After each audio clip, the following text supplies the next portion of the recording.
Yeah, they're a very good side. I think we've played them 3 times in our short history. We played them in the Cup last year as well, and twice already this year, a league game and a cup game. So it's nice to have them back on the Isle of Man for their first visit.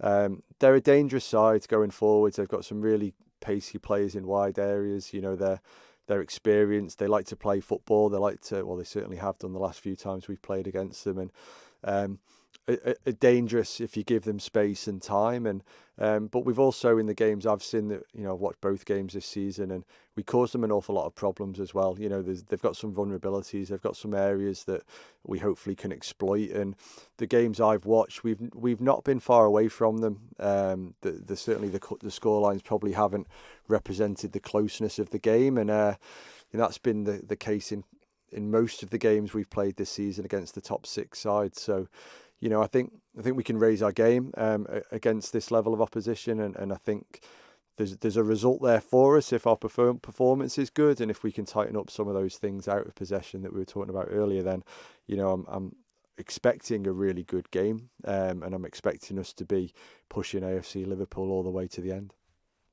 In the last couple of games, we've seen what appears to be a more sort of attacking press from the front up against these teams.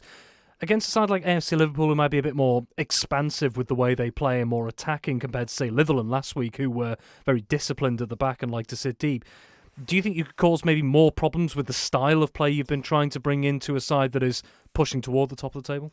Yeah, that's a really, really interesting point. I think you could, because if they're going to be a little bit more confident and willing to play out from the back, then maybe that means they might take a few chances, which might mean, you know, if we're high up the pitch pressing them, that we get a few nibbles and we maybe put them under a little bit of pressure. But then if you get that wrong, they'll play around you really, really easily and really quickly, and we then cause ourselves lots of other problems. So, you know, we've been talking a little bit this week about, you know, when to make that decision to go all in and press high up the pitch, and when maybe that decision isn't the right one, and we maybe need to just retreat a little bit and keep our shape and maybe play a little bit more like Litherland did, and be happy for the opposition to have the ball and not really cause us too many problems. So there's some of the conversations and work we've been doing this week. It'll take a while for the players to get those decisions right more often than not. But it's a really great point, Robin. I think, you know, there's times I think we can cause them problems when they have the ball, but we need to pick and choose those moments carefully, otherwise they could make us pay.